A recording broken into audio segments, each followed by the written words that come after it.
Fugitive from justice na ang turing kay dating Ako Bicol Party List Representative Zaldico batay sa resolusyon ng Sandigan Bayan 5th Division. Ibig sabihin tumakas siya para iwasan ng prosekusyon o parusa laban sa kanya. Ayon sa resolusyon, ang pagtanggi ni Ko na isumite ang sarili sa korte ay kumpirmasyon ng intensyong manatili sa labas ng jurisdiksyon ng korte.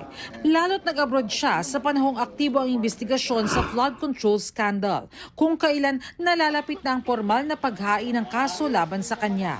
Ayon pa sa korte, batid rin ng akusado ang mga kaso at ang warrant of arrest laban sa kanya. Dahil fugitive from justice na, pinapayagan na ng batas ang iutos ang pagkansila sa kanyang passport. Iniutos yan ng Department of Foreign Affairs na ginawa na ng kagawaran kahapon, alinsunod sa utos ni Pangulong Bongbong Marcos.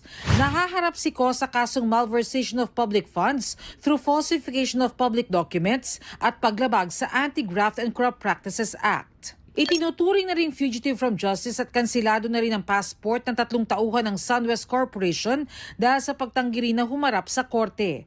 Kapwa rin sila nahaharap sa kasong malversation of public funds at paglabag sa Anti-Graft and Corrupt Practices Act. Ibinasura naman ng Sandigan Bayan 5th Division ang mosyon ng prosekusyon na i-consolidate o pagsamahin ang kaso ng mga akusado mula sa 6th Division na naaprubahan na ng 6th Division noong November 27.